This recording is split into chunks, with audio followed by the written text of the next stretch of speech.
Hello and welcome to Farmland. On this week's programme, we will discuss the rising cost and availability of fertiliser with Managing Director of Grassland Agro, Liam Woulfe. And we will also discuss the future for the dairy industry with President of the Irish Creamery Milk Suppliers Association, Pat McCormack. But first, I'm joined in studio now with President of the Irish Farmers Association, Tim Cullinan, to talk about the current challenges facing the farming sector.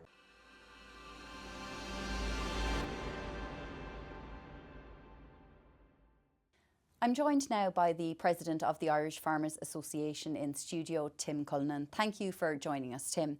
I suppose the first thing I'm going to ask you, Tim, obviously is the most obvious one, given that you're a pig farmer yourself.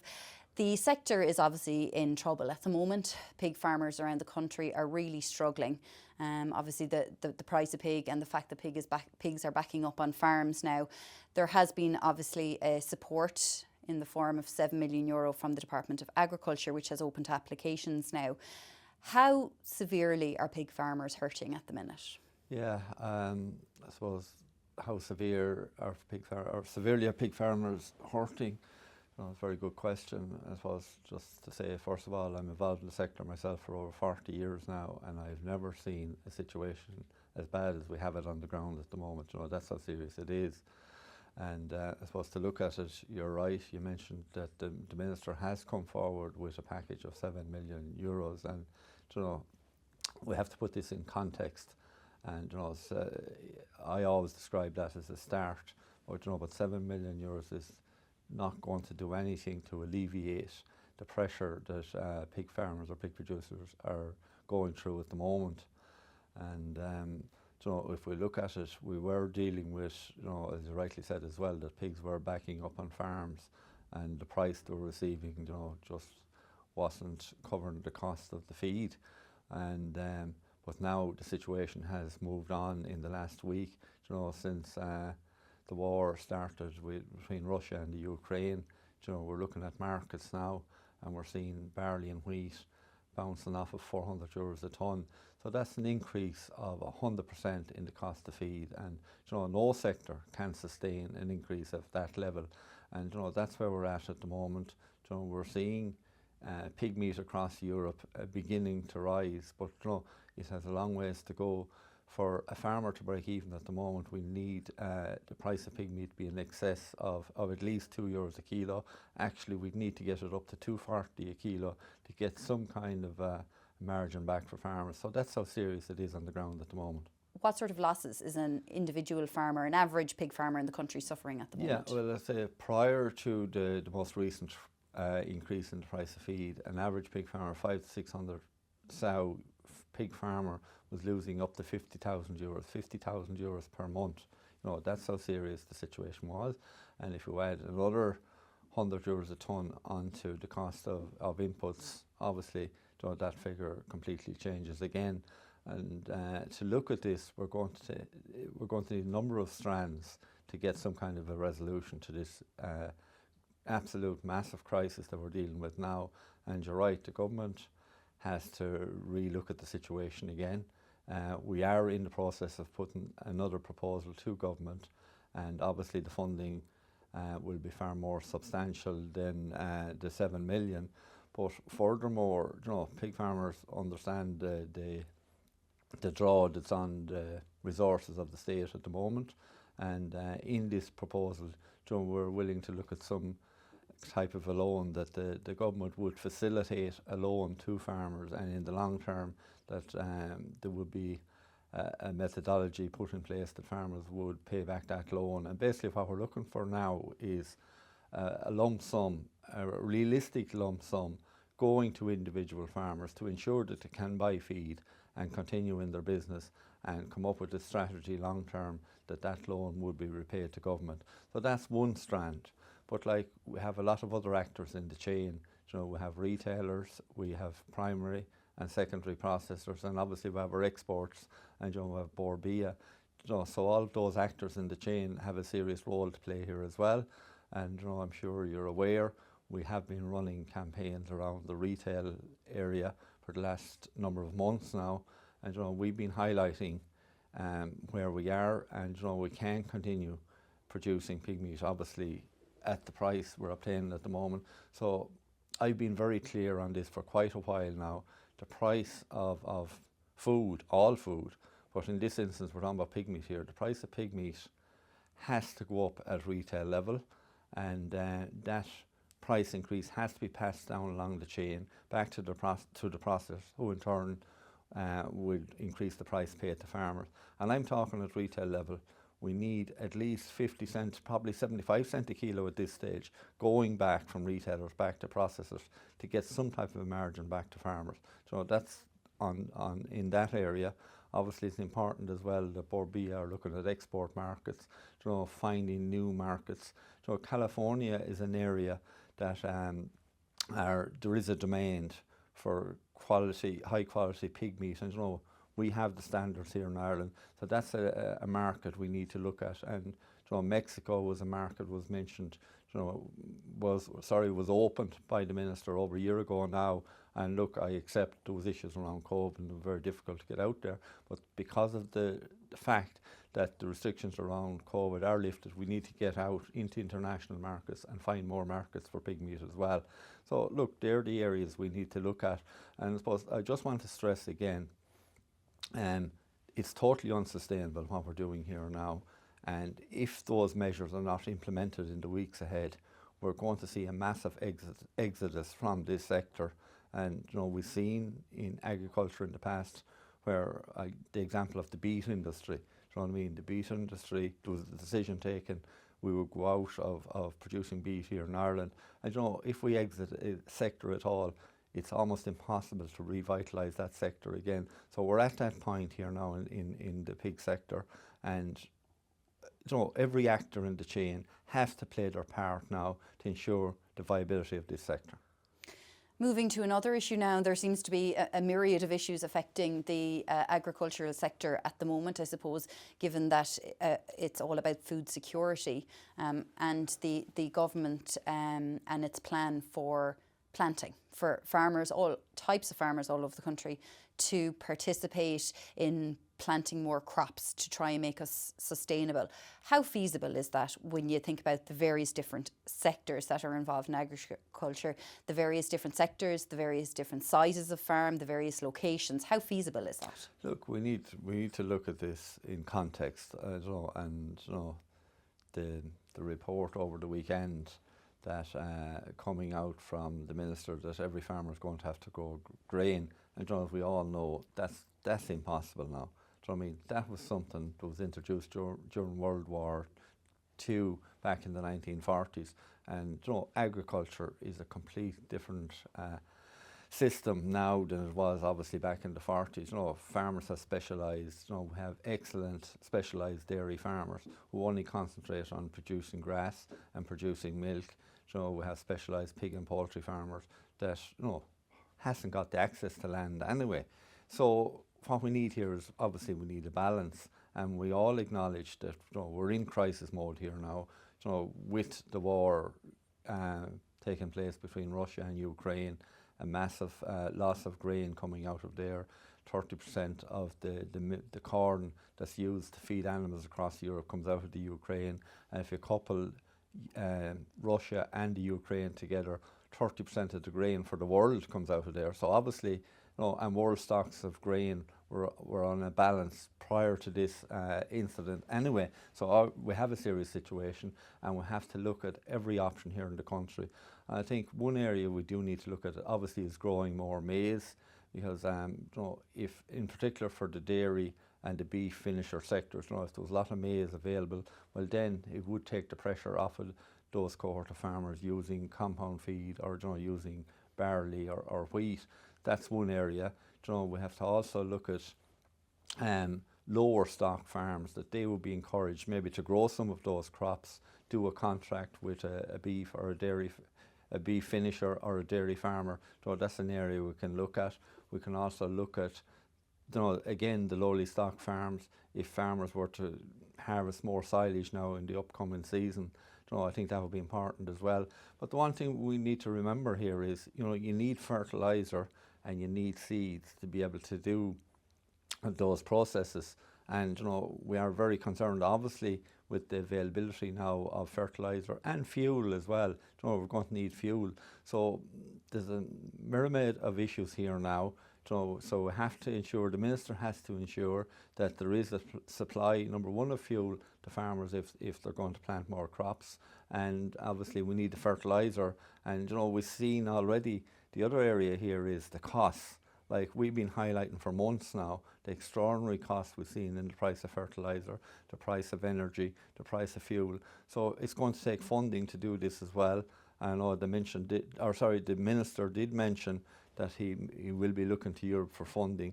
And absolutely, we're in a complete different situation here today, an extraordinary circumstance now. So the Minister has to go back to Brussels, look for more funding, and it's going to cost money to do this. But if the government are serious about protecting our sector and protecting food security, I think the one thing that's paramount here now is food security, and that has to be top of the agenda. I suppose finally, Tim, what I will say is, you mentioned there, now is the time that policy needs to change.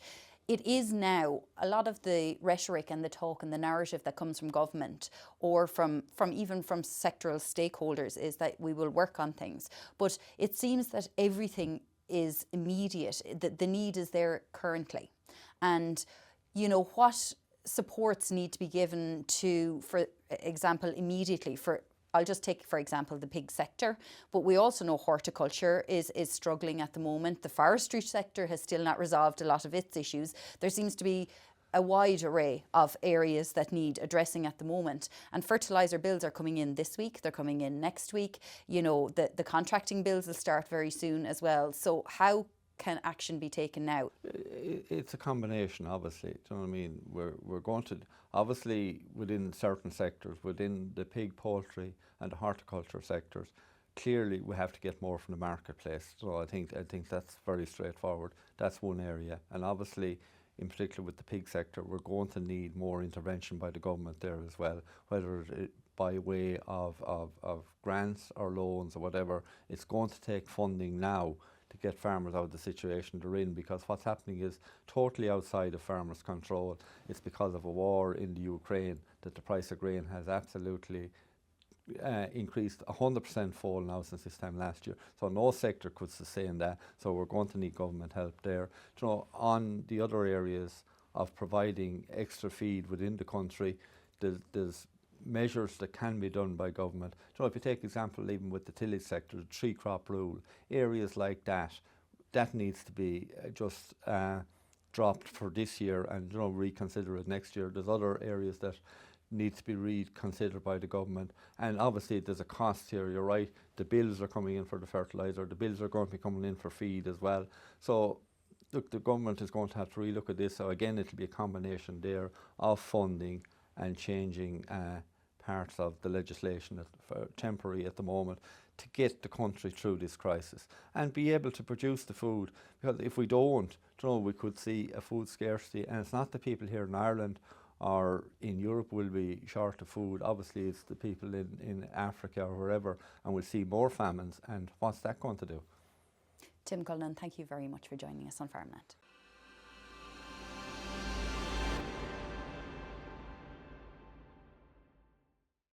I'm joined now by Liam Woulfe from Grassland Agro. Thanks very much for joining us today. I suppose you're probably one of the most talked about men in the country at the moment, or certainly your business is talked about, Liam, in terms of fertiliser pricing at the moment. I don't know if anyone envisaged the prices, the availability concerns that are circulating at the moment. From your own point of view, in terms of your supply chain and getting the fertiliser in, what sort of challenges are you experiencing? Well, I suppose, look, last autumn, the price, the Dutch price for gas went from about 15 euros equivalent to about maybe 75 euros, which is about 5 times the price from the March, April, this time last year until then. So that was 5 times an increase. That was a lot of excitement, and prices of purchasing of material for the new season, which is from September onward for 2022. We were wondering, was the price going to stay there or was it going to go backwards or whatever. So we were all hesitant, and the producers in Europe got surprised, and they started saying, guys, we can't afford to trade unless the price of fertilizer increases significantly. So we started buying product eventually in the new season when we got used to the idea, meaning last October for this season, which is 2022, at prices that were 3 times the same, the price that it was prevailing last spring. That was a bit of a shock. At that stage, we were worried, would the price go down in the spring, or what would happen, and before we would be able to sell the product to the farming community, or would we be able to get the price up in the farming community in Ireland to be able to get it acknowledged that the marketplace could handle that kind of a price. And sure enough, as we faced Christmas and we anticipated shortage because there was a lot of reduction in production in Europe, in the EU area, there was a lot of the producers that normally supply us CAN, for example, which is a very big product. They stopped producing at least in half their plants because they couldn't get enough ammonia at the cost of the new gas. At that stage we were worried still, but it then came to a situation whereby if they didn't build stocks, they wouldn't have enough to cater for the springtime. But of course, what we didn't anticipate was that the worst of all things was to happen yet. The invasion by Russia into the Ukraine has had I would say a tenfold increase in the level of vulnerability.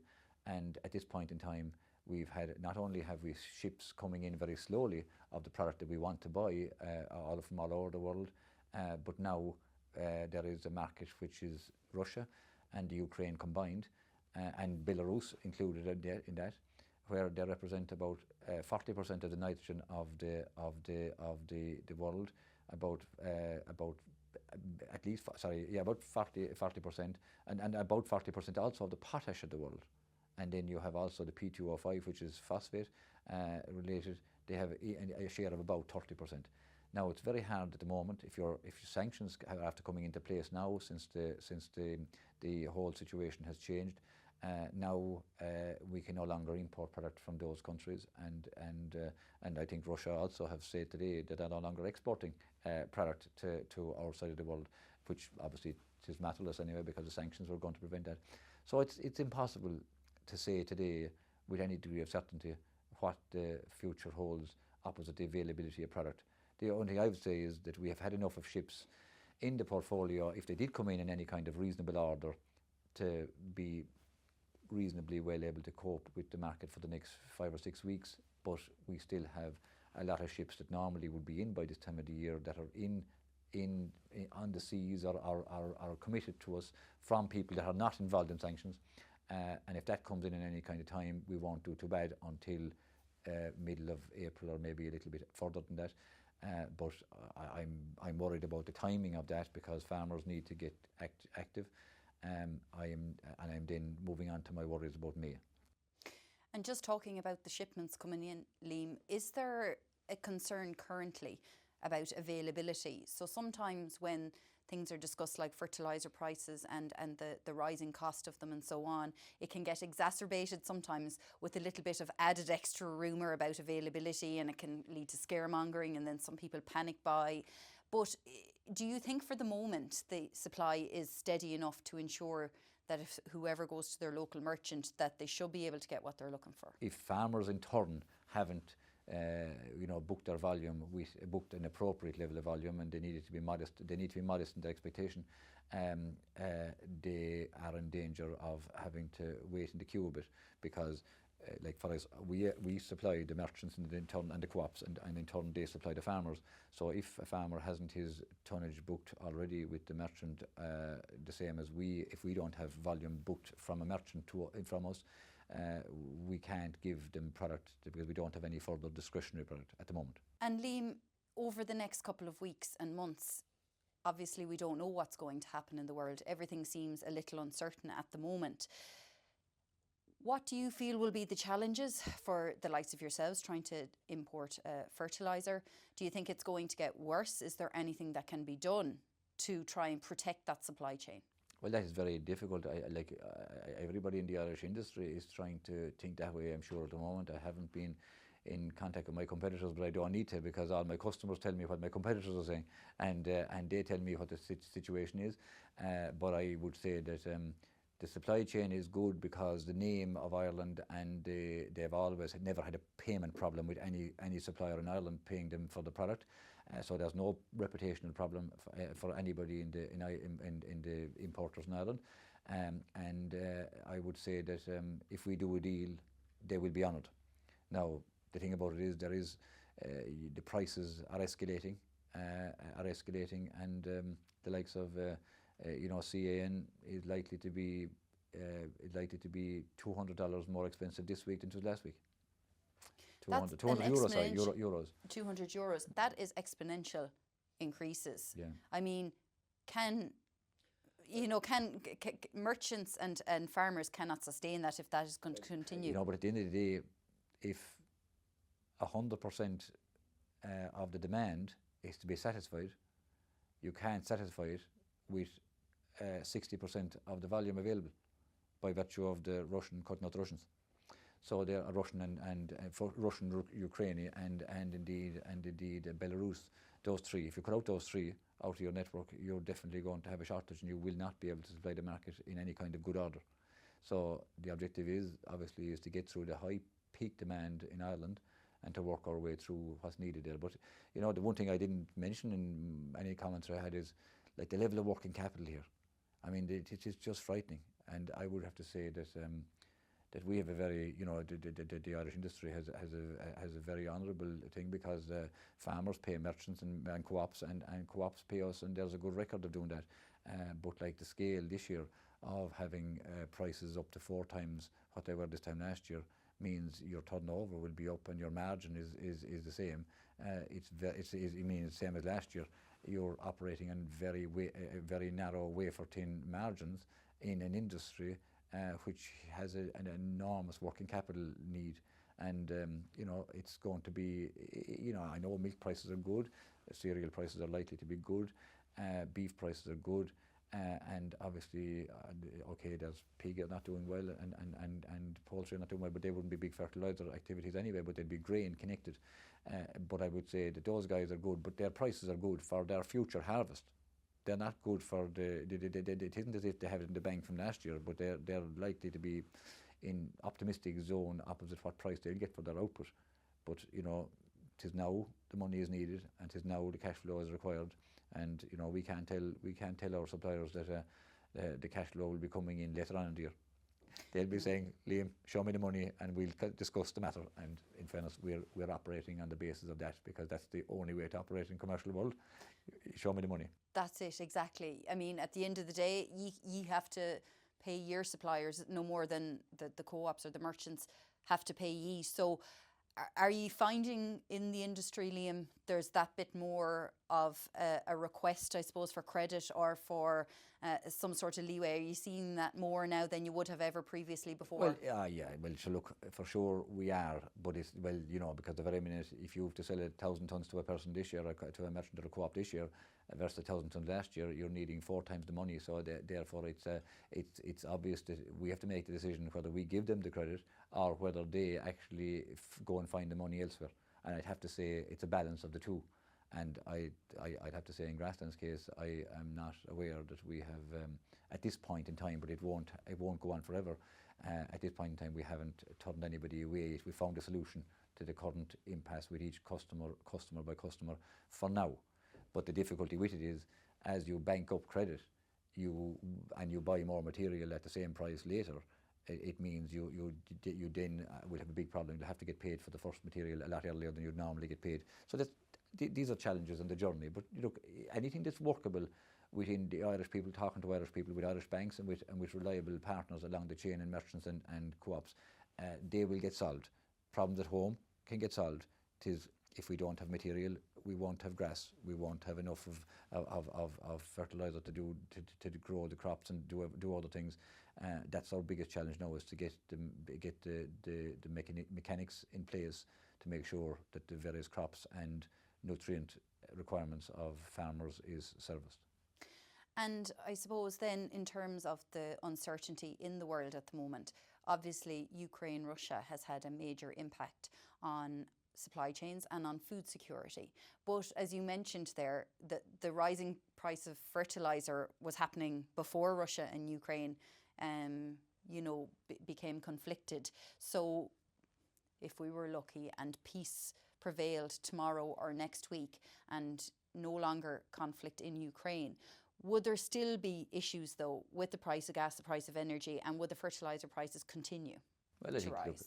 I do think I didn't realise until last year, I didn't take much notice of it until last year, since this hiatus of increases in prices at the autumn of last year, how much on a narrow platform of security that Europe, the EU in particular, is in regarding its balance of, we'll say, gas and energy, generally speaking, of the lack of balance and the dependency on where it's dependent from.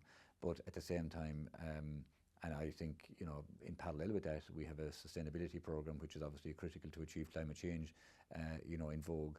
And I do think that, that all that needs to be just looked at in a clear focus to make sure that we're not, that we're not doing something that's going to further reduce that.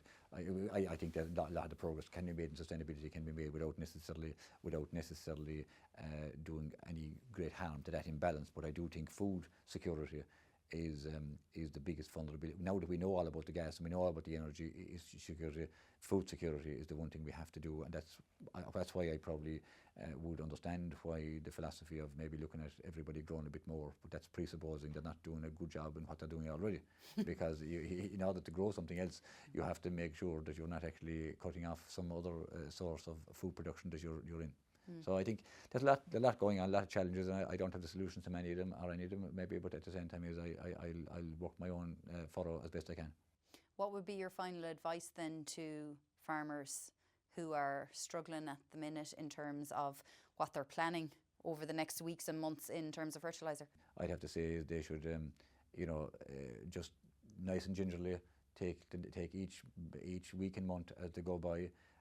Don't try and capture the volume they need for too long forward, because I would have said for a different reason 2 months ago why they shouldn't do that. I'm saying now is the more they try and buy forward, the more panic there's going to be in, and somebody is going to be left without product in a bad way, and you don't want that. It's our objective that everybody has enough to keep them going today and this week and next week, and then try and, this month in particular, let's take it month by month really, and because we try and manage our months as opposed to manage our weeks, and hopefully if they take it nice and gingerly, hopefully we'll all get through, but it's very, very tricky indeed. Liam Woulfe, thank you for joining us on Farmland today. Thank you, Stella. Thank you very much indeed.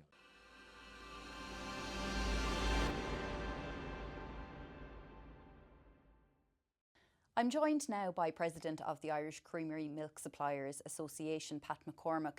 Pat, we're just talking about the dairy industry currently and the, I suppose, tumultuous time it's going through, no more than every other sector, in terms of meeting our climate targets.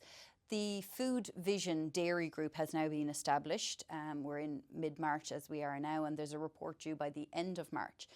This particular group, what's coming from it seems to be that everybody knows the writing is on the wall, that emissions have to be reduced, but how tangible will the results be? What sort of measures do you think could come down the line for the dairy sector? Circumstances have changed radically since that group was brought together. Food security has evolved at a rapid pace over the last week or 10 days as a result of circumstances on the periphery of Europe. But certainly, there's a lot of speculation out there about what's going to happen, and obviously overall emissions have to level out and ultimately try and reduce them over a period of time. I suppose if anything is to happen, it certainly needs to be, number one, it needs to be voluntary. But the most important thing though is that we get an opportunity for science to deliver. We've seen the Tagus-Matt curve, and that can have a huge impact. And at the third meeting, went through the use of fertilizer, and we have to, and farmers will have to embrace protected urea over and above CAN. In particular, grassland farmers, I think it's going to have to be virtually all protected urea. I know there's difficulties with obtaining fertilizer this week, next week, and the week after, and indeed for a period of time, given the circumstances in Russia.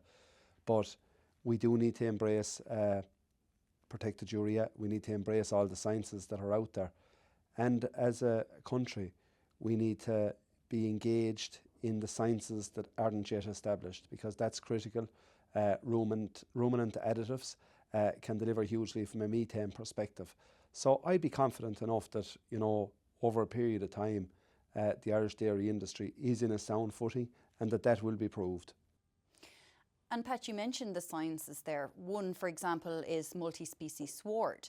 You would hear from some within the farming community that maybe Teagasc are a little behind on this. We should have been looking at multi-species swards more than 5 years ago to be at the point now where we could actually see the return on changing to something like that.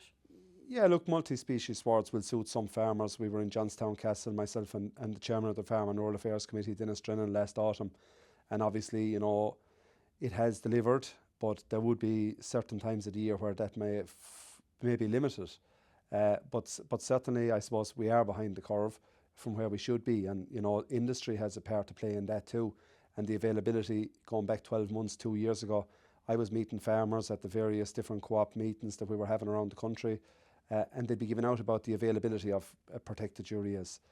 Obviously, the availability of low emission slurry spreaders is a huge issue. If you apply to Thames now, you're talking about at least 12 months of a waiting period. So that's certainly not a good place to be.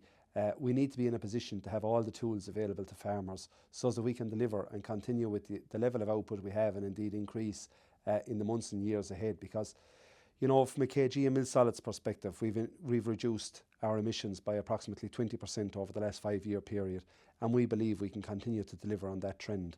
Obviously, the likes of water quality is a concern, and, you know, the low emission slurry spreading and the protected urea would tailor that in such a way that we'd see improvements in the months and years ahead. And, you know, there's nobody with more of a stake in the game than the actual farmer, and in particular the dairy farmer at this point in time.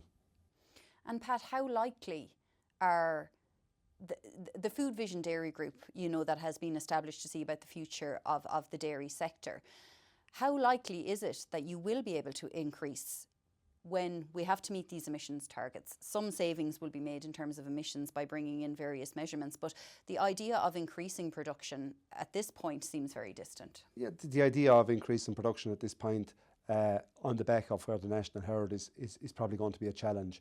What we need to do, I suppose, is become more efficient at what we're doing, be in a position to deliver higher quantities of milk solids per cow in the months and years ahead, because obviously we're paid on composition of fat and protein, and, you know, that can have a significant impact. Equally, I suppose we need to bear in mind that the byproduct of the dairy herd needs to be fit for purpose, and I think this is critical, needs to be fit for purpose to the beef herd, because we're very much interlinked. And I suppose there's one criticism I'd have of the dairy group, that it's the dairy industry and not the agricultural sector, because it's sectorial targets that are out there for us. And Pat, let's talk about planting now, and planting of crops. How feasible is it to get a dairy farmer who has, we'll say, 150 cows in the south of the country to switch over to sowing tillage, or even for that matter a dairy farmer in the west of the country where the land is not great, it might not be a large parcel of land? How feasible is it to bring in something that could possibly be compulsory? Well, I don't believe it can be compulsory at all, because if it was to be compulsory, there would be farmers out there who wouldn't be in a position, due to land fragmentation, soil type, etc., that wouldn't be in a position to partake, and we call it partake, in this initiative. You know, there's huge challenges out there to it. Obviously, the availability of knowledge, because I'm a dairy farmer, I've been a dairy farmer for the last 20-something years. I've never grown a crop other than grass. There's a lot of my peers out there in the very, very same scenario. So the availability of knowledge, the availability of machinery and infrastructure to grow and to spray and to harvest these crops will be a challenge. But, you know, we can't say no outright, because we see the issues that are associated with Russia and the Ukraine. But have we the seed? Have we the fertilizer to do it? These are all challenges, and I think that the department have to come on board, make it attractive in all aspects. Obviously, you know, for a farmer that will be taking out 10, 12, 15 acres, there's nitrates implications. And I think these measures have to be laxed during that period of time, so as to facilitate farmers to grow some of their own crop to make it self-sufficient. Do you think, though, that there is maybe a short-sightedness here on the department's behalf in trying to come up with the solution? Obviously, everybody is trying to ensure food security at the moment. But from the ICMSA point of view, would you have another suggestion or another recommendation? Well, you know, I suppose it's very easy to condemn what's there, but to put something in place that's more meaningful would be a challenge. Obviously, we are vulnerable from the point of view of the fact that we are significant importers of grain, we're significant importers of fertiliser. The price of both of those have rocketed, and any farmer, irrespective of whether they're dairy, beef, sheep, tillage, will tell you that, you know, when they rang their merchant this year about the price of fertiliser, they had to sit down for a period of time after, because it was, in some cases, up to almost 3 times what it was 12 months ago. So, you know, it's not a question. In fact, in the last week or 10 days, it probably moved from the actual cost of the product to the availability of the product, which, when that's the conversation you're having, there's very little conversation about the cost. And what are dairy farmers saying to you then, in terms of the costs that they're now experiencing? Well, I suppose dairy farmers are saying that up to now, it has been a reasonable year climatic-wise. We had a late housing period. There was significant stocks of silage out there. And they would hope that, you know, over the next 3 to 4 weeks, that the weather would be favourable and they could continue to get stock, start to turn out stock, and that they'd have a volume of silage left, and that would help them cushion the blow for fertiliser spreading over the coming weeks. If they could reduce the area cut for silage, it would have an impact, because obviously contractor charges, you know, and in particular what the contractor and indeed the farmer is paying for diesel is hugely important. So hopefully they would be in a position to use some of the 2021 silage during the coming winter, rather than having to make all their silage in 2022. So farmers are certainly being proactive. Some are reducing the hangers on, we'll call them, the additional stock off the farm, in order to be more efficient in the utilisation of grass for the months ahead. But it's absolutely critical, I suppose, that farmers embrace and incorporate, when fertiliser is hard to get and expensive, clover. That can deliver in the short term from an economic perspective, but in the long term from an environmental perspective. And Pat, is it worth it at the minute for dairy farmers when they're getting the price, what is it, you know, 45? I'd say you'd push for 50 cent a litre if you could, but with the price of fertiliser and the price of fuel at the moment, are they even, you know, making that break-even point for them? Well, you know, it's hugely concerning. I suppose if you were if you were told 2 years ago, and you know, that you were going to get 45, 50 cents a litre for your milk, and that was going to be no good, you would be laughed at. When I became dairy chairman of our association at December 2009, we were at 21 cents a litre. And it's probably fair to say there was more made out of milk in 2010 than there will be in 2022. But look, dairy farming in particular, and all farming sectors, are a long-term investment of time and energy, as well as finance. And, you know, hopefully over a period of time we'll reap the rewards. But certainly the grazing season that's upon us is going to be hugely challenging. We're fortunate enough that we see beef prices improve as well, but nowhere near where they're required, given the level of investment. And finally, Pat, I might just ask you about, I suppose, the outlook then for dairy, we'll say, over this year and over next year. How do you view it going? I mean, I know we're in a very unstable and uncertain world at the moment. Everything seems to be tumultuous. Food security is being raised as a major question mark at the moment. Strategies such as Farm to Fork are being questioned in the EU about whether or not they're guaranteed food security if something like this happens. Where do you see it going, for example, for the likes of new entrants who had been previously considering maybe getting into dairy, but now with what's happening in terms of emissions and the uncertainty in the sector? Yeah, look, that's hugely challenging, but I suppose the one thing I would say is all sectors need new blood. And given the average age profile of farmers right across the sectors is probably in the late 50s, we need new blood. There will be an opportunity, there's no point in saying otherwise. We are a food island nation, we're efficient from a climatic and an economic perspective as regards food production. So there is a future. If there isn't a future in Ireland for food production, there isn't a future in Europe. And you mentioned the Farm to Fork strategy, and you know, there was 2 rounds of CAP reform in my terms of office as well. And you know, the focus went away from food security to environmental measures. I think the last 10 days to 2 weeks has been an eye-opener, in particular, I suppose, from an energy perspective and from a European point of view, having self-sufficiency from an energy point of view. But as we move forward, I think, you know, they need to reflect upon the fact that there's 1.5 million people after crossing the border with very, very little food at this point in time, and the remaining population in the Ukraine with possibly less food. You know, so food security is going to be a huge issue. Pat, thanks very much for joining us on Farmland today. Thank you. That's all from Farmland for this episode. Thanks for watching. You can stay up to date on all the latest agricultural news on the following links.